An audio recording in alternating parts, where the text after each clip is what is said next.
everyone, my name is Stonesy Boy and welcome back to Reading with Stonesy. Today we're reading 206 to 224, which shouldn't be that bad, honestly. It's, we're on the part of the story where the champion gets involved and some other fun stuff. But, yeah, should be an easy enough read. Anyways, let's get reading with Chapter 24, The Road to the Champion. On journeys and the reasons for them, across the endless dunes, a long-awaited meeting. Ramoa built the fire, Hajira made the cookies, and Stax was assigned to lookout duty. He placed around the circle of firelight, peering out of the dusk, convincing every brush was a creeper and every tree hid a skeleton archer. But nothing challenged them, and soon they were eating cookies, which were delicious, though hot, causing Hajira to hop around blowing comedically over the overly large hunk of cookie she had bitten off. The man won't wear shoes or sleep on a roof, but he loves cookies, Ramoa said, grinning at Stax. He's an odd one, that Hajira 10 Boots. We all are, Hajira said, with a small smile. It was what makes us interesting. You certainly that, my friend, Ramoa said. So where are you bound next, Heji? You promised to head down the Creameries and guide the caravan south. What will bring me within a few days' journey of Riverhouse? Would you want to come with me? They could always use another capable guide. Perhaps, though I am curious where our friend Stax sees his path leading him now. Stax looked at him curious. My path led me here. Have we done everything we're going to do? I thought we'd at least explore the ruins or see if we missed anything or, I don't know, something. Hedge and Ramoa exchanged a look, one that made Stax feel like you do when you two other people are enjoying a private joke. The object of visiting Jagatel was to visit Jagatel, said Hajira. I wish to learn what came of the lost Fane, and now I've done so. Whereas Ramoa can speak for herself, she said. I wanted to observe the animals of the jungle, ocelots and parrots, and watch until I was confident I could imagine them with my eyes closed, which I will do tomorrow at dawn, before Camry's Stax. Do you think you'd trip the Camrys? If we've done what we came here to do, I need to go back to the savannah, Stax said, holding up a hand when Ramoa's expression grew grim. Only to collect my gems and ore. Once I retrieve them, I'll go find the champion and see if I can help me. And how far would you travel in order to see this champion? Asked Hajira. As far as I had to, Stax said. For revenge? Hajira said. Stax shook his head. For justice. My last night down in the mine, before I left the savannah Ramoa, I thought about how there was nothing to stop something like Fueg Tempero from taking away everything I'd worked so hard to collect. That happened to me in my house my grandmother built. And it could happen again. To me. To anyone. I wasn't Fueg Tempero's first victim, and now, and I bet I'm not the last. Someone like that will keep doing what he's done, until he's forced to stop. In my experience, justice comes from easy to talk about but difficult to achieve, Hedgie said. That doesn't mean we should try, objected Ramoa. Your sentiments, as always, are admirable, Hajira said. Stax, what if you achieved justice, but not for yourself? What do you mean? Your house was assaulted by raiders, Hajira said. Your possessions have undoubtedly been dispersed in the four winds. If you confront Fueg Tempero, you may not find satisfaction for yourself. It would be worth it knowing you'd been stopped, Stax said. However far I have to go to make that happen. Hajira nodded, his eyes narrowed. I know that look, Ramoa said. What are you keeping to yourself? Something I heard about this champion, in whom Stax has placed a distrust. Stax scrambled to his feet. What did you hear? He dwells in the fortress of Gray Peaks, beyond the land known as the traders of the endless dunes. Though it is far from endless, I have walked the entirety of it, in both directions, from west to east. It measures... Hedgie, said Ramoa. I don't think that's the important part. Ah, perhaps not. Anyway, Stax, now that I know more about this path you intend to follow, I find it worthy. Should you wish to visit the man, I can point the way. Do you mean you'll come with me? Stax said. Hajira looked surprised, and Stax realized he wasn't up to travel that man at all. But then he frowned and looked up at the stars, his mind clearly working. Go with him, Hedgie, Ramoa said. I would if I hadn't promised. Very well, Hajira said. If Stax wants me to. Oh, I definitely do, Stax says. On its eastern margins, the rain jungles of Jagatel thinned and gave way to grasslands of the rolling hills, which soon grew patchy and sparse, until finally they became mounds of sand and parched away on the horizon. Ramoa turned from staring across the dunes to regard Stax and Hajira, her face grim under the glossy black curls. I wish I were going with you, Ramoa said. I feel like I'm making a mistake. You're keeping a promise, Hajira said quietly, like you always do. Well, maybe this time it shouldn't be. Hajira said nothing, and looked at pass between them and Ramoa as made Stax feel uncomfortable, like he was intruding. Hajira and I will be fine, he told Ramoa. and you have caravan to protect. Who knows? There might be some maroon unfortunate along this route, with nowhere to go and no idea how to shoot a bow. He's going to be glad you were there, just like I was." Then he patted a graceful curve of the bow Momoa had shown him to make, which was now slung over his shoulder. "That's true, I guess," Momoa said. He smiled and put her hand on Stack's shoulder for a moment, then sighed, looked out to the south. "Hedgie, I'll leave word the Carasani and Cameras, or in Brubs and Zinni and Tumbles Harbor. Stacks, I'm counting on you to look after Hedgie. Don't let him decide his code means he is only allowed to walk on his hands or something. You will be late," Hajir said. "Perhaps you should get going." "Love you too," Momoa said. She sighed again, hitched her shoulders, and began striding off to the south. "We must go," Hajir said. "The endless dunes are perilous at night." Stacks reluctantly turned away from watching Momoa and followed Hajira across the desert, having to hurry to keep up with his black-clad traveler's long, powerful strides. Hajira was silent as they crossed the sand, grasslands behind them fading to the gray-green blur. Something that was bothering him, Stacks realized. "You didn't want her to go either," Stacks said, hoping he was right and Hajira was not. In fact, considering introducing some new element to his already punishing cold. "I did not want her to go," Hajira said, "but I knew she would. She broke a promise long ago, and she still carries the weight of that would follow the decision. That's what drives her from place to place, seeking peace, and she will only find it inside once she forgives herself."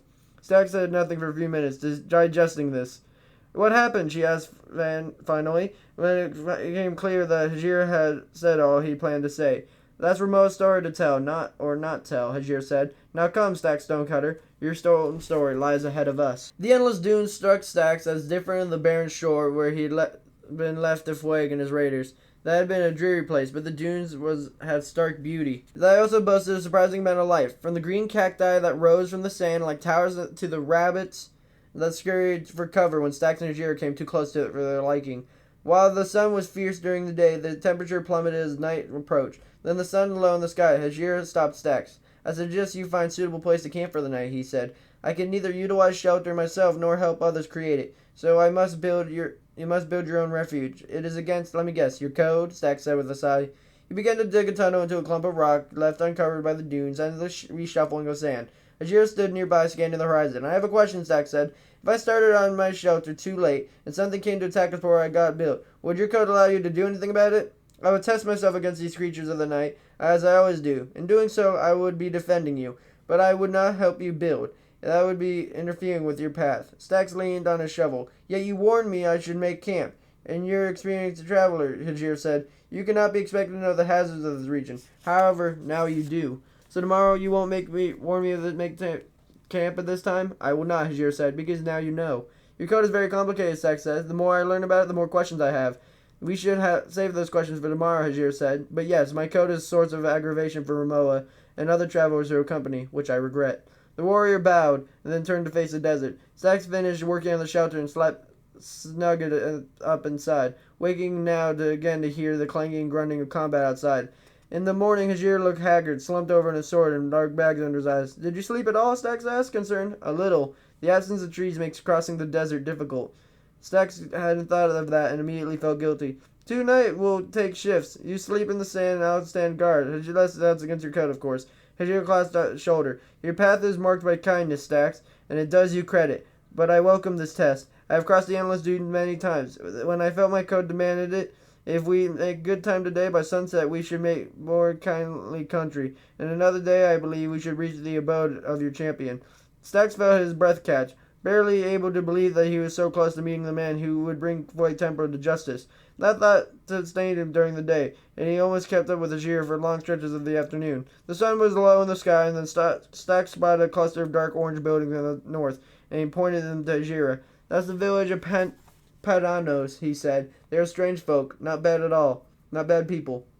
But they prefer their own company to that of the outsiders. Let's push on, Stacks. Another hour we should reach the eastern edge of the dunes."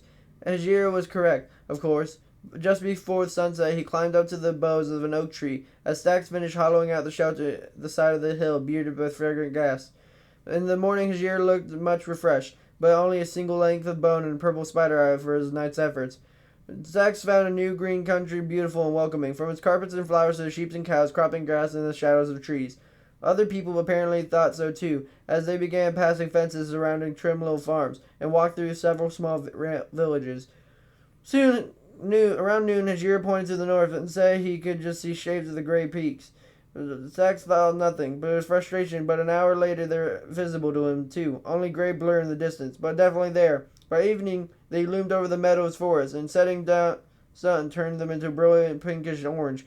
It has been a privilege to guide you here, Stacks, Hajira said, as they sat by the fire and nodded mutton. But the next stop of this journey is yours to take, alone. You mean you're leaving too? Stacks asked, his chest suddenly tight with worry. No, Hajir said. I will accompany you back to the savannah near Tumbles Harbor, if that is your wish, or Karambi's or River House or elsewhere, if our paths intersect. But you need to meet the champion on your own. I sense this moment is key to your destiny, and by my code, I must not interfere. You see, this is the kind of thing I don't understand, Stacks said. You helped me, Rameau, and many others, but how do you decide when to help and step aside? Because you shouldn't interfere with someone's destiny. This is a question I have asked myself as well, and I cannot promise that the answer we'll give you today is the same one I'll give you tomorrow. But you're discovering who you are, Stack Stonecutter, and that is your place in the world. I cannot walk that path with you, and if someone found their path but strayed from it, you keep telling me I'm the warrior than I think, and you help me learn to use a sword. Isn't that walking with me? It is your path, Ajir said. Pointing the way back is not the same as walking it with you, but you know what? Never mind, Stack said, too tired to ponder puzzles of Hajir's philosophy. Very well, Hajir said. I saw a most excellent sleeping tree. We can continue this conversation in the morning. But when morning came, Hajir had several trophies to show Stacks, including a golden helmet, apparently old, that had been the head of a zombie who made the mistake of growling in his ear just before dawn. Hajira was so cheerful with his gleaming headgear that Stacks didn't have the heart to bring up the puzzling code again. He had also worried that Hajira might decide that he'd already been interfering with Stacks' destiny and depart. Hajira showed Stacks the road that led the way up to the meadows and the top of the gray peaks in Champion's house. It was a stone road that was well built, rising gently and switching back and forth across the face of the mountain. Stacks took a deep breath and started climbing. But as he neared the top of the mountain, Stacks worried once again, and he hadn't brought his chest or wealth with him. He debated going back to the savannah first, but he decided it was too far away. If he went back, Hajir Ten Boots would probably decide some aspect of his code dictated that he couldn't accompany him. And anyway, if the stories he heard were correct, the champion really struck bargains with people who came seeking his aid. Surely some of those people arrived without chests of goods, negotiate that return to the champion's price. He could find out if the champion wanted to exchange his help in return of whatever wealth that required, or at least Stacks would hope that he would be the case. Stacks also wondered what he would find atop of the mountain, an army of brilliantly polished armor perhaps, or a dragon with hypnotic eyes and wings that glittered with every color in the spectrum. Neither awaited him, however. Instead, the stone road led to the edge of a green valley between two hills, carved off with a fence of iron. Stacks could see the animal pens beyond the fence and rows of crops. In fact, the champion's estate looked much like his own home, that he felt his breath catch in a hitch in his chest. The road was blocked by a gate, deep brown oak, nearly black. There was no sign, but looking more closely, he saw a button on the gate. So Stacks pushed it. Hello? He asked. Nothing happened. Stacks pushed the button several more times. It said hello, even though he was pretty sure no one could hear him, and haughtily explained who he was and where he'd come from. There was no answer, no sound, all except the distant mooing of cattle, and after a few minutes Stacks sat down with his back against the fence. The breeze was cool on his face. After a long climb up the mountain, Stacks took the compass out of his pocket and looked down about it, wondering if his father's travel ever brought him to the reign of jungles of Jagatel, the endless dunes of the village of Platanos. He wished he thought to ask him, to have him explain all those flags of the maps were, and tell stories of the place he'd been and the people he had met there. In the distance he heard a slow clop-clop of a horse's hooves. He scrambled to his feet and saw the horse and the rider moving on the stone road that cut through the champion's estate, making their unhurried way to the gate. The Stacks of the handsome Palomino, chestnut and cream. The man sitting astride of the tall and thin, with the white hair and steady gaze. It's an honor to meet you, champion, Stacks said, wondering beatly in the proper dress to actually mean something like Mr. Champion or Sir Champion. My name is Stacks Stonecutter, and I've come a long way to see you and tell you why I need your help. Chapter 25. The Champion Revealed. The champion at work, lunch in luxurious surroundings, a warrior's misgivings. You address me improperly, sir, the white-haired man said gravely. Stacks wanted to kick himself. He knew he would have said Mr. Champion. I am not the champion, Sir Stonecutter, the man added. I am his butler. My name is Troyans. Oh, hello, Mr. Troyans. It's good to meet you. So, is the champion here? I believe he's working in the back garden, Troyans said. Is he expecting you? No, Stacks admitted. Yeah, I've never asked the champion for help before. I didn't know it involved appointments. I'll take you to him, Troyans said, and swung down from the horse and opened the gate. He closed it behind Stacks and climbed back on the horse. Stacks climbed beside him up the stone road, past the animal pens in the fields, a fish pond and a formal garden with a gazebo. What a lovely place, Stacks said, thinking again of his home. He wondered suddenly if the champion had any cats, but decided not to ask. As Troyans didn't seem to like, he entirely approved of Stacks having simply shown up at the gate.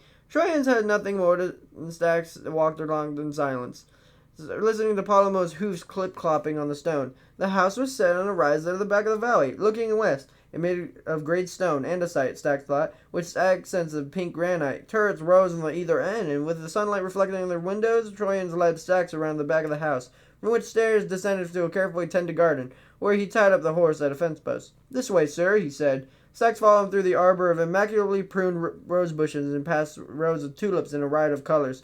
At the back of the garden, under a cluster of oaks, a man was standing in the middle of the lawn, facing away from him with an arm folded. He reached forward and snipped a stray of tuft of grass with a pair of shears. "Sir," Troyan said, "you have a caller, a Mr. Stonecutter to see you." "Eh?" said a man, turning. He was 2 or 3 decades older than Stacks, with chiseled features, piercing blue eyes, and long, powerful arms. He was wearing a luxurious-looking teal dressing gown. "Mr. Champion, sir, it's an honor to meet you," Stacks said. "I'm Stacks Stonecutter, and, well, I've made a long journey to explain why I need your help." "Oh, goodness me, don't call me that, Stacks," the man said, nodding at Torius, who bowed his head and glowed away. "You can call me Abel." "I see, Abel. Your stay is lovely." "Thank you," said the champion, who, Stacks reminded himself, would be called Abel. "Been having some problems with the new garden plot. There's peonies that are going to go. Dirt goes missing overnight. I suspect it's Endermen. Up to the usual mischief. Strange creatures. All the treasures of the overworld, and they're fascinated by dirt?" "Right," Stacks said. "What happened to me back home, too? In fact, my home is the reason I came to see you." "Ah," said Abel, and wiped his brow. "Warm out here today. Let's discuss this in the dining room. I asked Troyans to prepare a light lunch." "Oh, okay," Stacks said. Who'd been about to start telling Abel a story? "That sounds nice. Thank you, champion, sir, Abel." Abel led him up the flight of polished stone steps in the porch overlooking the gardens. Troyans heard his request, bowed his head, and quietly withdrew. "Polished andesite," Stacks said, running his hand over the wall. "Well, it's very fine work. My family used to cut and polish stone like this." "Let me give you a tour," Abel said. Before Stacks could object, it wasn't necessary. The champion had ushered his guests into his house. The champion living room was broad and airy, with walls of polished stone lit by lanterns set into the ceiling. Bright paintings adorned the walls and the bookshelves crowned with flower pots. A variety of fascinating objects with mountains of trophies. A creeper head next to an iron helmet creased by a dent. A finely wrought bow beside a small golden idol. A compass set in frame near the map of the coastline marked with a red X. Abel looked around the room, as if seeing it through Stack's eyes. "A lot of memories in here," he said, and for a moment looked tired. But then the recollection made his eyes brighten. That helmet belonged to Dark Eric before it ended his reign of terror. The idol was a gift from the people of Casero Island after I drove out the Philipps's Buccaneers. And that map shows the location of the lost horde of Unbar, which I discovered to be sieging that fortress. Abel smiled, his mind clearly far away. Stack stopped before displaying a full suit of diamond armor, helmet, chestplate, leggings, and boots. The armor seemed to glitter and say a telltale sign it was enchanted. "Made for me by Philip the Elder, the best enchanter of the Tumbles Harbor," said Abel. "Nearly impenetrable, and enchanted against a host of perils, of course." Unable to resist, Stan ran a finger over the helm as Abel something about the siege of Unbar. He looked at his finger and saw it was coated with dust. Abel opened his chest in the corner of the room. Over his shoulder, Stack saw a chest a heap held tied with diamonds lapis. Abel turned, holding sword of diamond. "This is keen justice," he said. Do you know sword, Stacks? Give it a try. You'll find it's perfectly balanced in the hand." Abel reversed the grip to the sword and offered it the hilt first to Stacks. Dumbfounded, Stacks took the weapon. The sword was not just balanced, but also surprisingly light. Stacks made an experimental slash with the air, and with it the sword seemed to hum, a radiating powder and purpose. Stacks carefully handed Keen Justice back to its owner, who studied the sword for a moment, a faint smile on his face, and then returned it to a chest full of diamonds. "Ah, here's Troyans," he said, looking past Stacks. "Let us dine." Abel led Stacks into a dining room, paneled with strips of different wood. The floor was of glass, and below it Stacks saw brightly colored fish swimming through spikes of purple, blue, and pink coral, lit by softly glowing blocks of stone. "Have you seen the tropical reefs of the Great Eastern Sea?" Abel asked. "Recreating them was a project of mine, a little indulgent maybe, but I enjoy sitting here after dinner and watching the fish." 2 plates heaped from melon cake and cake sat along the table. At opposite ends, Abel pulled out Stacks' chair and then took his own seat. The melon was fresh, and Stacks closed his eyes with pleasure and taste, simultaneously tart and sweet. He eyed the cake with happy anticipation, then paused. He was sure it would be delicious. It was a pleasure to eat fine food amid the comforts of a beautiful house, But it wasn't why he'd come all this way, was it? Thank you for seeing me, sir, he told Abel, who looked up from washing his fish, seeming almost startled. I first heard about you in Tubble's Harbor. I heard that you and all that you've done for the people who need help. People like farmers who bread, and he kidnapped princes and princesses. Abel shook his head and muttered something. I'm sorry, sir, said Stax. I missed that. Brats, the both of them, Abel said. The princess set my horse's tail on fire, and the princess spat out everything I offered him to eat. Oh, said Stax. Still, they didn't deserve to be kidnapped. That must have been terrifying for them. You helped them and the people in their kingdom, just as hoping you to help me. Abel leaned back in his chair, which Stax took his permission to keep talking, and so he did, starting at Fueg Temporal, stepping off his boat, stunk under duck, and ended up with Stax's time in Tubble's Harbor. That's terrible, Abel said. For a moment, Stax saw indignation flare in his eyes, but he settled back in his chair, fingers stapled on the table in front of him. But these days, Stax, I'm more of a gentleman farmer than a warrior. I know a lot of people must come to see you, and a lot of them are more deserving than me, Stax said. I've done a lot of mining back in Tubble's Harbor. I have gems and ore. Surely you can use the wealth like that to help somebody. Though, as Stax said it, he looked around the room, at the chic paneled wood, down in the undersea world recreated beneath the glass floor, and thought of the champion who had spent several fortunes to construct this room alone, and now eating lunch on top of a giant fish tank, help anyone struggling elsewhere in the overworld. Last time I left here, brigands ambushed me on horseback, Abel said. I almost lost keen justice, and my armor was bashed and dented. Had to replace my helmet and shield, as they were too badly damaged for further use. And so you replaced them, Stax said. Well, of course I did. And the brigands? I chased them off, Abel said. And because of that, you stopped helping people? Stax asked. I don't understand. The worst thing that's happened to you is your diamond armor was damaged, and now you're going to stay home? But so many people need you. And then there's so much injustice in the overworld. You're right. You don't understand, said Abel. I can rid the world of ugliness. I've tried.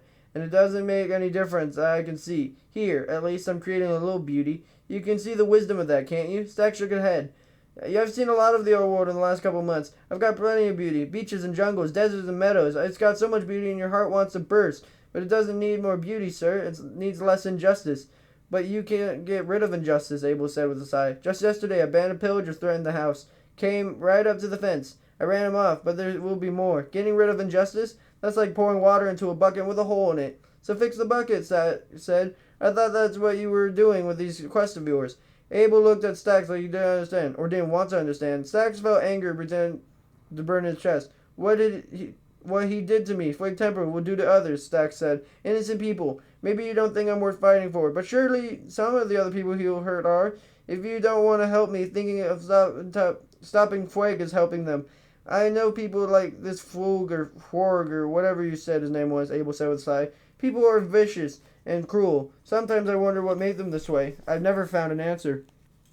Hope flickered in Stax as the champion coming around and remembering how he earned a lofty title. I don't think there is an answer, not with Fueg, Stax said. For him, the cruelty is the point. He thinks he enjoys that much as the valuable he steals, and that's why he is stopped. And if he is stopped, I asked, there will be just another one like him, and that's what being a hero, or whatever they call it in those little towns, has taught me.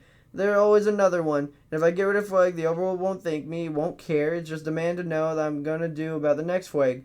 And then I get to say I've done enough. When do I get to enjoy the time I've earned? Stax felt anger rising again. He tried to stiff it out, but it rose up again, and he knew he couldn't be able to. But the overworld does thank you, and it does care, Stax said. And it's just how I heard you in the first place, and the overworld needs you. You could walk out of here encased in diamond armor, swinging that sword of yours, and no one would dare face you in battle. And you could help me, but you won't help anybody because you decided there's a limit to kindness. You won't risk any harm in the playground, so you just sit around by beauty, which doesn't do any good but you. Abel got up at the table and Stax thought he looked sad. He peered out at the fish below the glass floor for a moment and then walked slowly to the window overlooking his gardens. He stood there for a long time, but then Abel spoke, so quietly Stax almost didn't hear him. I think you'd better go, said the man, once known as the champion. Yes, Stax said, getting to his feet. I think I'd better. Wow. That was a lot. Wow, wubsy, wow. Yeah, that was a lot. Considering it was only 18 pages. Barely that. Anyways, tomorrow we're reading 225 to 240. 240. Well, we could do 248, basically making it 23 pages, or we can do it to 234, which makes it 9 pages. 9, 28, 23. Let's say 23. 248. And then after that should be easy. 248 to 260. Oh, 259. Yep, so tomorrow's going to be way easier. Or, the day after tomorrow is going to be way easier.